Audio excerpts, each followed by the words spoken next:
Bianca Best, first of all, you have the best name. I love it. Thank you. And I think it really exemplifies who you are. You are a tech entrepreneur. You are a keynote speaker. You hold workshops and speak on global stages. You hold trademarks. You've had an extensive corporate career working for some major agencies. You hold certificates. You're an author. You're a mom to four.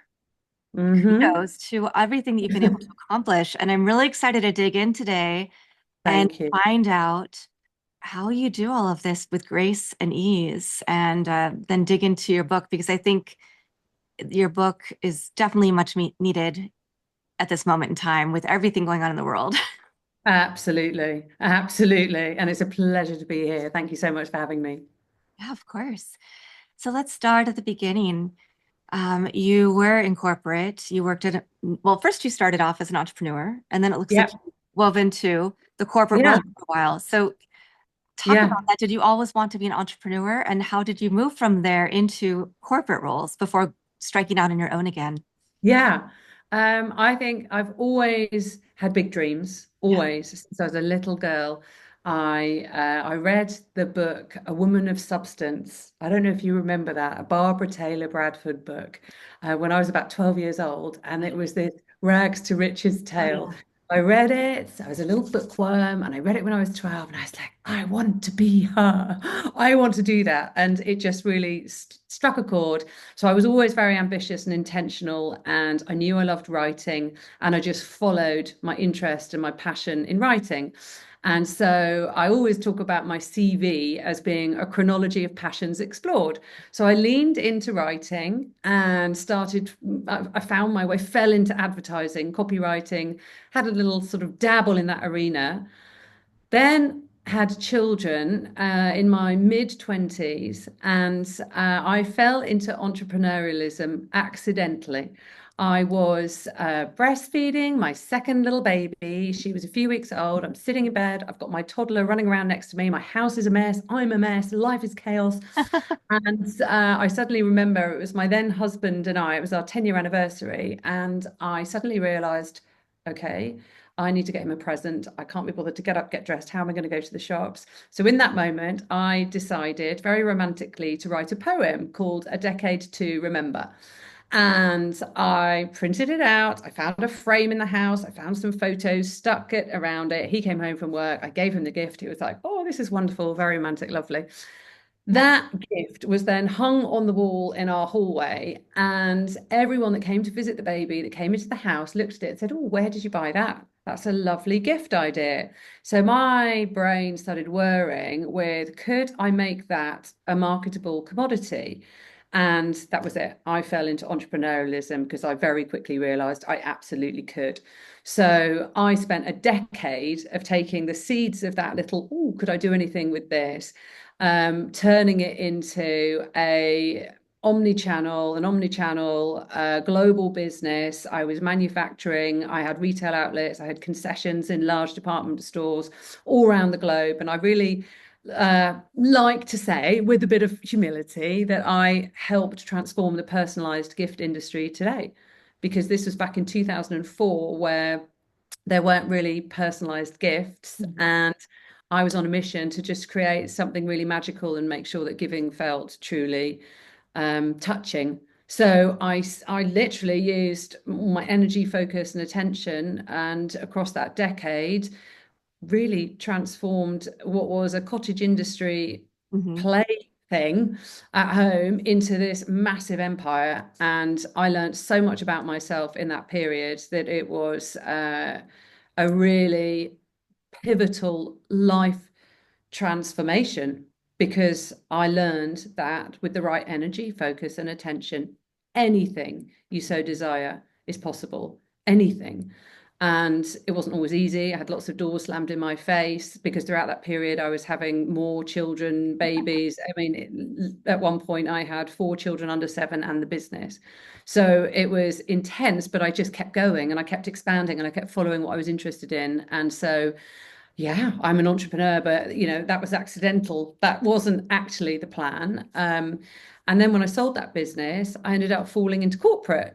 And that was suddenly a really inspiring environment to be in because I was in these fast-paced organizations where there were loads of brilliant brains that I could buzz off. It wasn't just me running the ship. And I really quite liked that. So I ended up sticking around in corporate and I fell into digital marketing because obviously I had built and grown a brand.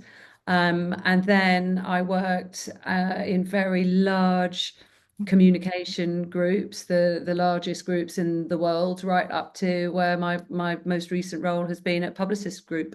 So I've had a very multifaceted career, always following passions, always following my interests. And over this past decade of working in corporate, again, I've learned a lot about myself, but I've also learned a lot about communication, about politics, about multiple agendas, and how you survive and thrive in that environment without compromising yourself.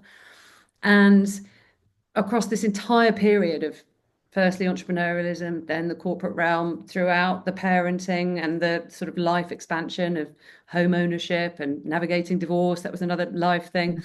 All of these realities that hit you as your life, as you grow older and life expands, throughout that whole beautiful journey, the ups and the downs of it, I had pushed myself hard and fast, very often, and too often in directions that were too intense. And I kept suffering burnout.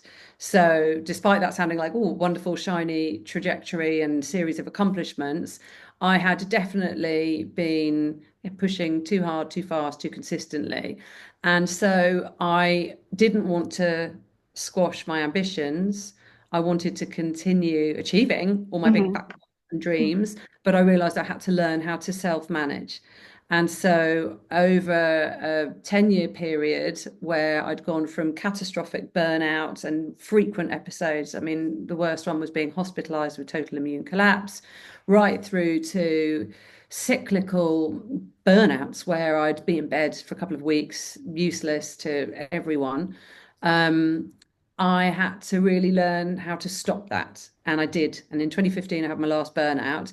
So, whilst I've continued to ascend in the corporate realm, I also started packaging up, okay, I know how to manage, and started writing books, hosting workshops, and running the business that I now run. And I'm now hopping out of corporate back into entrepreneurialism to run the burnout business, where I am teaching ambitious souls how to achieve their dreams without falling over.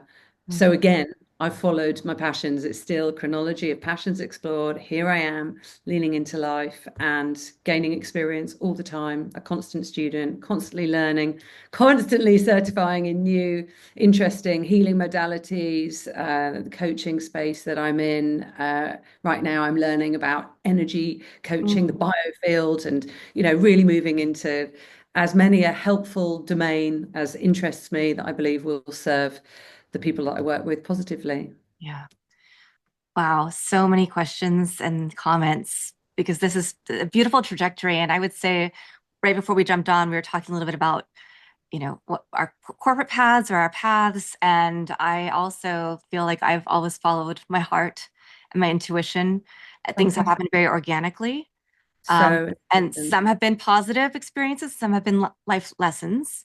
And Yeah, yeah, something that people don't realize maybe as much until it's too late is that often we hold in this stress, this burnout, and it does manifest itself physically. And exactly, until you course correct and take exactly. action, it's going to Yeah. keep happening. I saw that in a corporate role that I held a couple of years ago. And every month I was just so sick and I wasn't thinking Wow. the connection of, oh, this isn't necessarily the right position for me. I need to take care of myself and really look at my priorities. And that's really what you're putting at the forefront of everything you've done. Absolutely. And yeah, it's so interesting that you draw that recognition that you had in that pivotal moment of recognizing that it was not the right environment for you. And when I started dabbling, well, how can I self-manage? I initially thought, well, it's physical, it's just physical. I know, let's fix the physical, let's do more exercise, let's not eat processed food, let's try and increase the sleep. But that actually wasn't enough in isolation. So a few years later, I'm like, oh, I'm still burning out. I haven't sussed it yet. What's going on? So then I shifted into a realm of, okay, it's the mental stuff. I must meditate more, journal more. It's about breath work. I've got to soothe the mind, soothe the mind. But that wasn't enough. And for me, rather like as you've just described, it was when I recognized that it was the emotional realm, that's where I was really holding stress in my body that was potentially at a subconscious level. I really wasn't aware of it. But only once I started leaning into very subtle little niggles or Mm, little triggers and started examining them and bringing them up to the forefront and just looking at what was causing that disquiet inside me, only once I started properly investigating them, and it was the physical, the mental, and the emotional, did I suddenly discover, aha, that's how to sustain and be gracefully productive and gracefully successful. 100%. I, I also want to recognize there are a lot of women that I speak to who have had the family, the children, they've had a corporate career, they've kind of reached the peak of where they can go unless they want to sacrifice more time with their families. So they might not have experienced burnout in the same way, but they also recognize that the role they're in isn't where they want to be. So I'd love to hear some of the things that you do because when you're working with people to help them figure out how to live your best life, how to really Yeah. live in that purpose and passion area and not, feel, um, Compromised. yeah, compromised. Yeah. Well, I always teach and maintain that you're never going to feel fully fulfilled unless you're living in tune with your values. So it's very important that you understand what your values are and then make sure there's congruence with how you behave, how you work, how you show up in the world, that there's that congruence between your value set. And I always talk about an example for me. I'm very ambitious, very career driven. When I found out I was pregnant with twins, and I knew I had been blessed with the beautiful chaos that was suddenly these four little people under the age of 7. That's That's yeah. just at a point when I was about to expand my business. I had this whole franchise model all ready to just get signed off. Big dreams, big dreams. But I recognized in that moment it was a choice moment. And I went within and really became intimate with what matters most to me. And in that moment, it was an absolute no-brainer because for me, my personal choice was I can work for the rest of my life. I've only got this tiny fragment Yeah. of being blessed to be the mummy that I'm about to be. And so it was very easy for me to say, no, forget the franchise model, forget that business expansion. Right now is about family. And that year, that first year at home, where I was nursing twin boys. I would say to people, fine, you can come round, but don't expect to show home.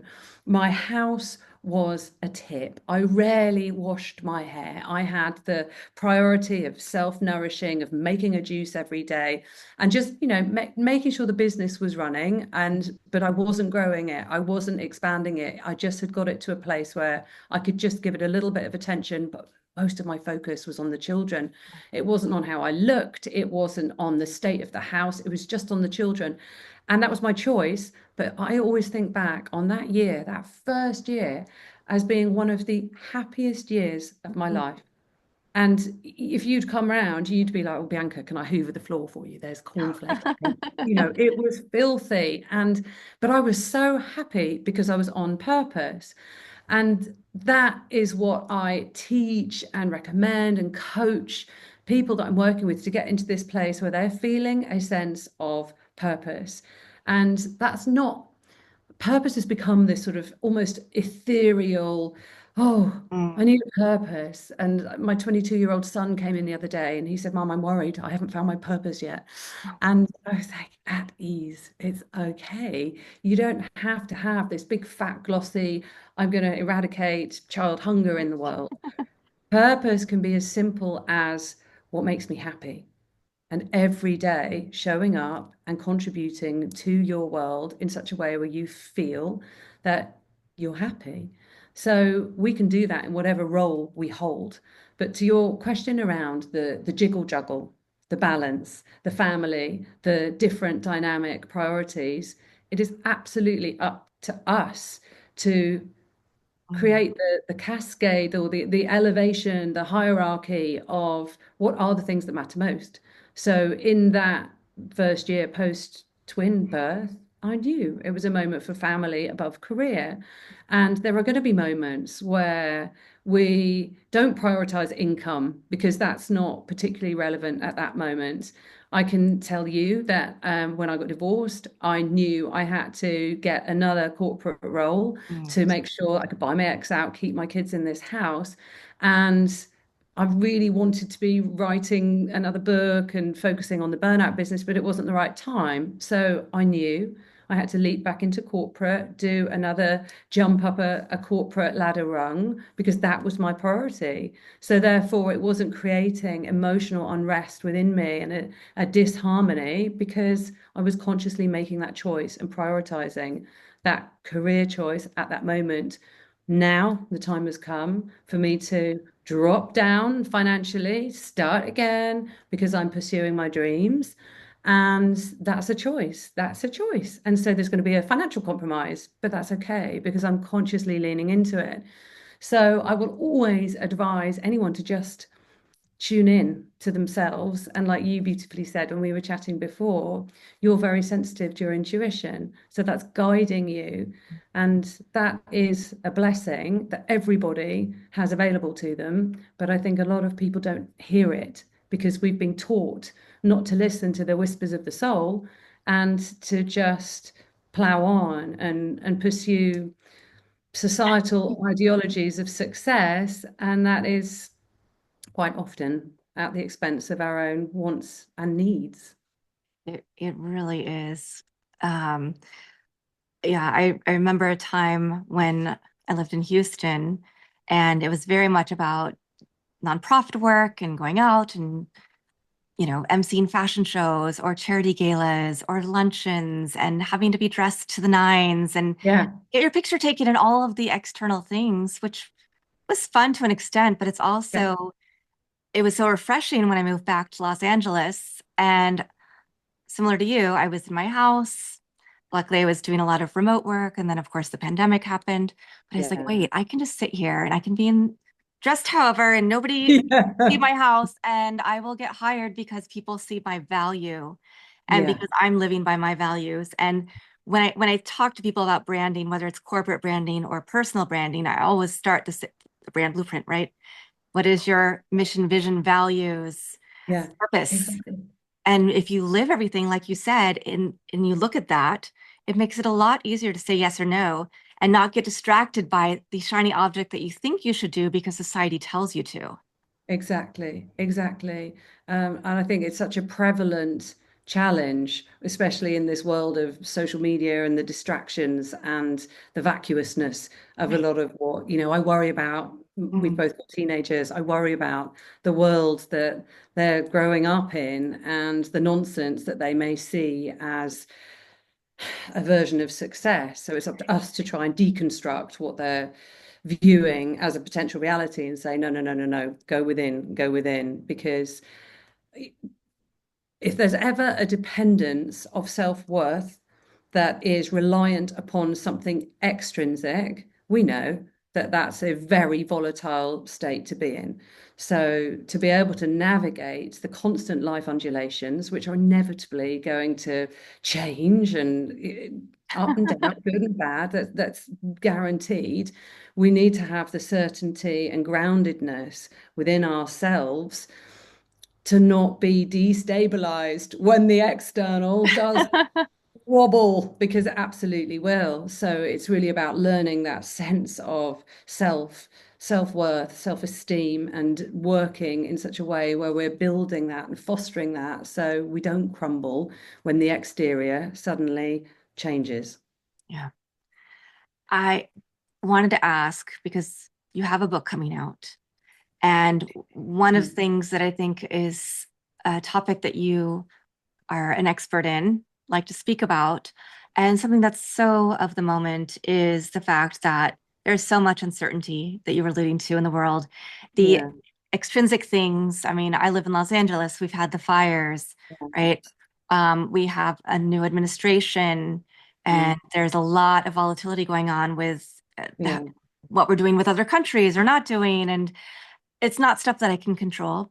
I yeah, can see how it affects my day to yeah, day in terms of if I go to the grocery store or yeah, anything else. But I have to also think about how do I make myself okay, make my family feel secure and safe, my students, yeah. and get through this time. And how do you take something like that, Hmm. turbulent times extrinsically, and make sure that you're using it as a catalyst for change, for growth, for maybe simplicity, or for really tuning into your values? Yeah, yeah. Well, it's funny you asked that question actually, because I published a blog this morning Oh, on 7 ways to self-manage when you feel trapped. Because quite often we're in like exactly like you've just described, we might be living in an environment where a lot is going on externally, whether it's politically or in sort of climate hazards. It can be being in a job where you know you've got to sit tight. I've got a lot of friends who are just hoping a redundancy package is on the horizon and they're miserable, but they've got to sit there.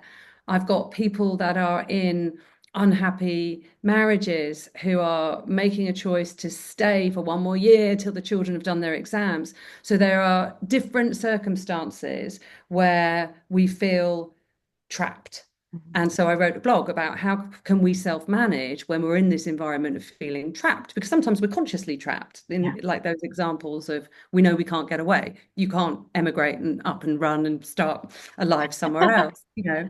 So it's about how do we manage within the circumstances that are present Mhm. around us. And that comes absolutely back into doing the inner work. So it's everything you would expect from the physical, the mental, and the emotional. So let's just talk about those different areas for a moment. So physically, when there is that sense of a loss of control externally, it is even more important to get that sense of control within our own bodies and to ground ourselves into a place of physical strength. And that doesn't necessarily mean pumping iron like crazy in the gym. It can be as simple as regular physical exercise, walking outside 3 times a week. We only need 3 times a week. Physical exercise 3 times a week has been proven to diminish the risk of burnout by up to 40%.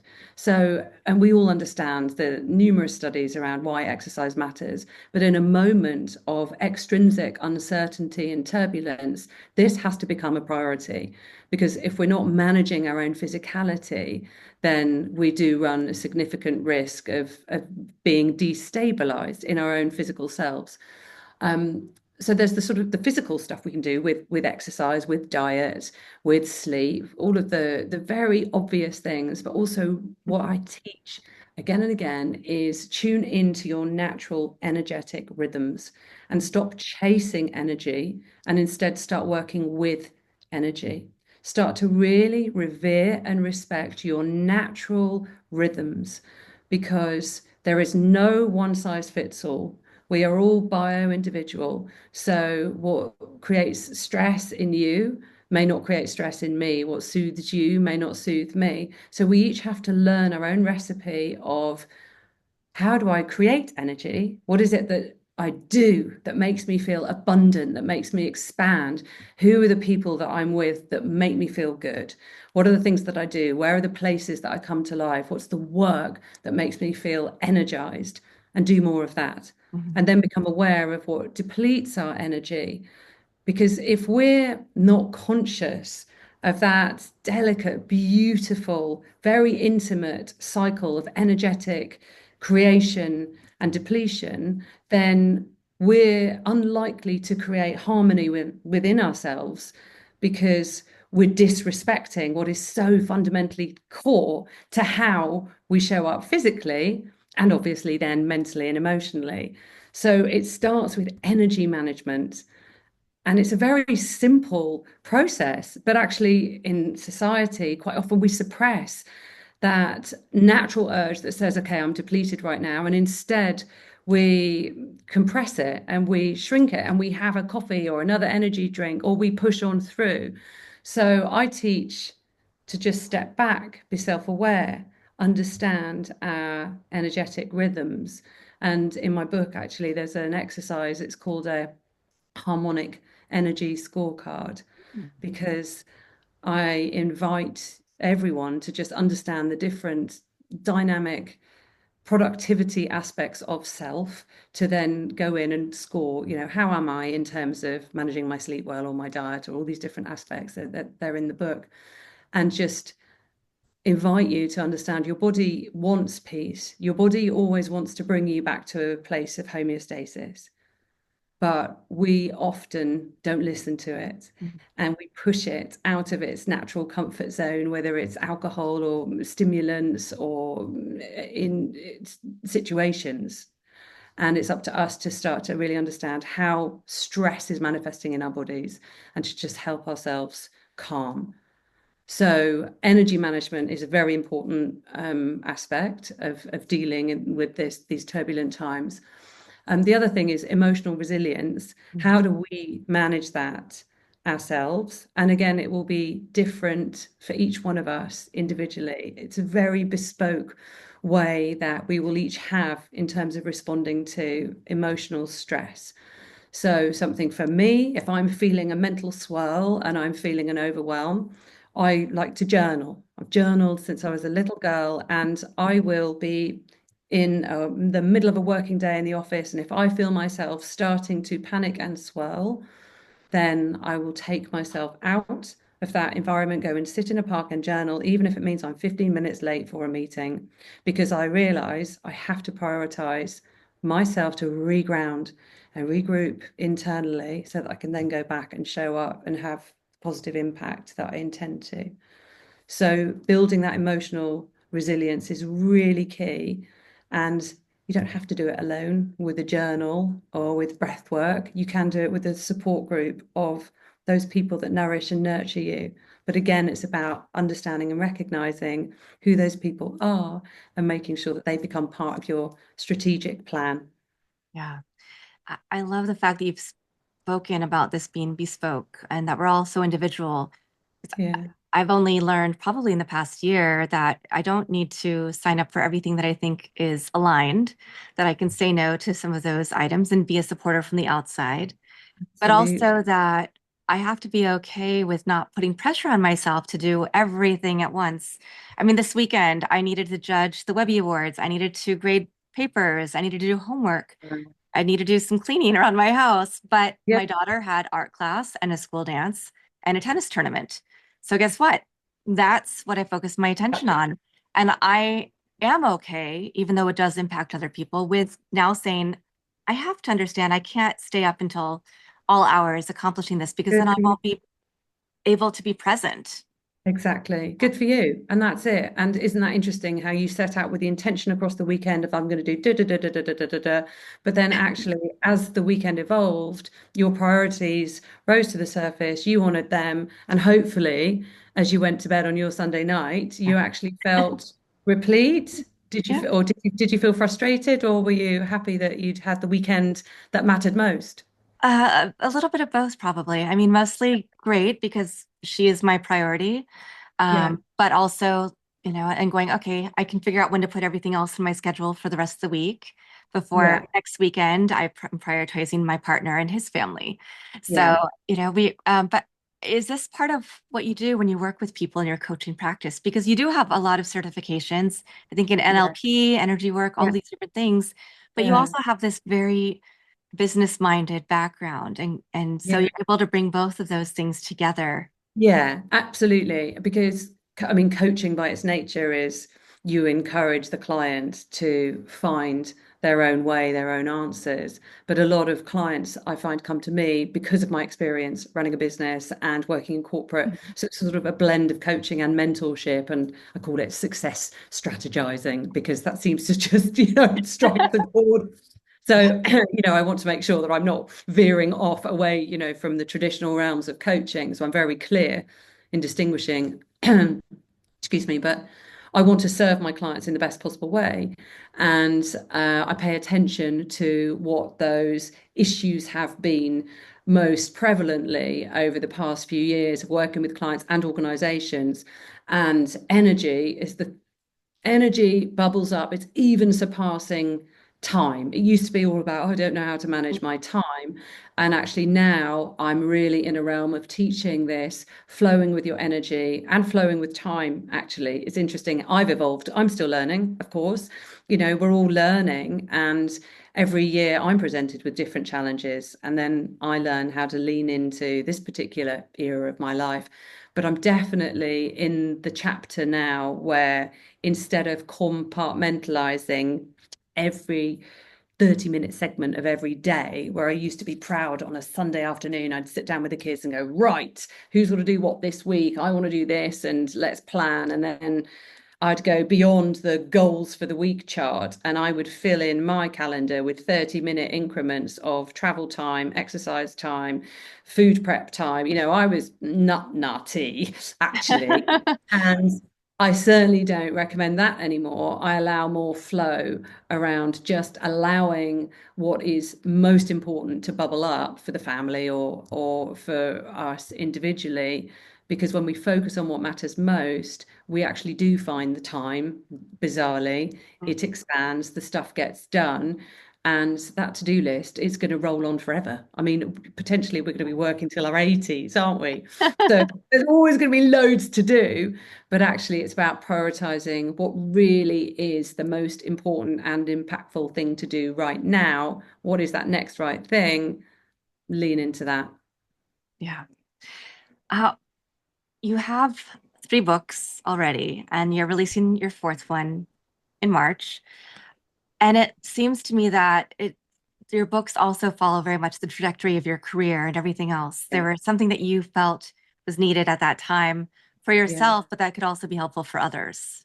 definitely. Yeah. Definitely. I am, oh, sorry, go on, carry on. No, no, no, please go. I really believe that this is a fantastic tip for everybody. Lean into what people ask you for advice on the most. Mm, In that answer lies your sweet spot, your gold, your beautiful purpose. yeah, And people have asked me for years, how do you do it? How do you do it? How do you have all your impact without burning out? And so there we have it. This is my answer. amazing. It's my love letter to ambitious souls everywhere because I've tried to bottle up what I've learned and give readers a strategic solution that they can implement and take into their own lives. Yeah, that's beautiful. And how did each book successively make you feel, and how did it help you learn what to do when you are doing a book launch and when you are listening to that inner voice and those other people who are asking you for something in that moment? Well, I mean, a good question ask me about book launch. I am right in the frenzy of this, and I have never experienced anything like it. And I'm feeling such a momentum right now with this book, this topic. I think it's this time in society. Yeah. I writing this book on how to have big impact without burnout, I am invited into the organization. I am invited in to come and coach a cohort or an individual. It seems to strike such a chord that it is making me feel more and more useful, but also how necessary this work is and how I can expand the work. So I think the state that I'm in at the moment with this particular launch phase is recognizing that this book is just the beginning of the impact that I intend to have with these strategies in the book. I have really distilled my mission into this desire to infuse the working world with more graceful productivity, with more kind leadership, with unlocked human potential. They're the core tenets of what I wish for working society today. And I feel that the book, I feel it in my heart and soul. I feel that this book is just the beginning of how I unleash that out into the world. So already, just through the response, planning the book tour and doing keynotes and talking to leaders, I know this is going to turn into long-term corporate programs, into ways of genuinely impacting transformation at scale to slowly eliminate burnout around the world, Yeah, hopefully so positively. beautiful. Well, Thank I'm you. here for it. I am very much looking forward to reading your book. Um, another little, I don't usually share this many anecdotes, but I feel very comfortable with you doing Good. this. I, Lovely. I was in Thailand visiting my mom over the holidays. And Lovely. one word that resonated with me when I was there was that this is my year of simplicity. Okay. So, so I'm like, oh, I have to read this book and get involved with you on another, in a deeper form, because my whole thing is like, how do I simplify externally all the physical things, but also my mind, the clutter, that Okay. encompasses and envelops so many of us. And Yeah. Yeah. I think that goes really well with, how do we not get into a situation where we're feeling this burnout? How do we get to that place of big impact without Yeah. burnout? Without And burning part of out. it for me is thinking, how do I continue to refine? Yeah. So, yeah. Well, it's about that flow, that simplicity comes when, yeah, you tune in to yourself and you eliminate, like you've just beautifully said, eliminate the noise, eliminate the clutter and the distractions, and have what Napoleon Hill always talked about, the definiteness of purpose. And I Mm, love that expression because it's intentionality, it's being purposeful, but being definite with our purposefulness is a lovely place to be in because we know where we're going, why we're doing it, and we're on track. The way we can achieve that is really distinguishing within ourselves of the difference between subjective and objective attention and making sure that our attention is subjective. And in that lies simplicity. mm. So there's the answer. And there's a cleanse that you'll need to do to get you into that place of simplicity, but it really is leaning into subjective attention. Yeah. And your book is releasing on March 11th. And I know that we're going to put the link to the pre-order in our show notes. Uh, Thank you. is there one main concept that you want people to walk away with when they think of Bianca Best, when they think about the burnout business and all of the good that you're trying to put into the world? Thank you. I love that question. It really is that I believe each and every one of us can have success with grace.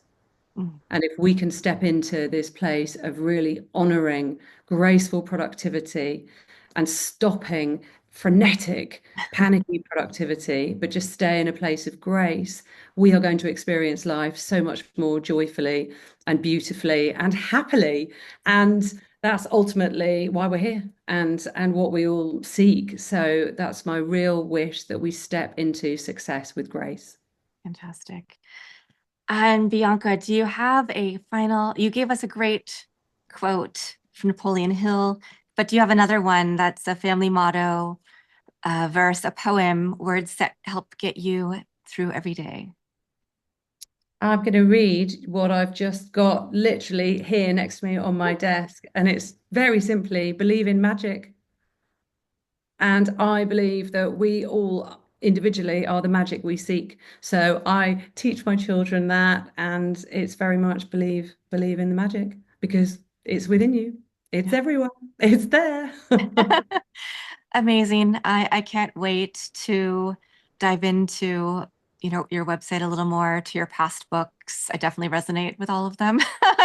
And to read your new book, Big Impact Without Burnout, coming out on Thank, March 11th. thank Thank you so much. And obviously, I will give your listeners very special discount. So pre-sales are 25% off. I'll make sure that your listeners can have that special Oh, discount. So, fantastic. Thank you. well, thank you. It's Much been such a appreciated. pleasure to chat. Likewise. And thank you to everybody who's watching this episode or listening to it on your favorite platform. Leave us a rating review and don't forget to please check out Bianca's website, biancabest.com. You'll find more about her different programs, her books, speaking opportunities, and much more. And I think we'll have her on again in the near future when she launches her podcast officially. So, Fantastic. just a Thank little tease, you. won't say anything more. We'll leave it for the next time we speak. Amazing. Thank you so much. Thank you for having me. Absolutely. And hopefully, this episode gave you a little inspiration to all of my listeners for your day, your week, your months, and your year to think about how you can add simplicity and grace into your life so that you can also find great transition and big impact without burnout.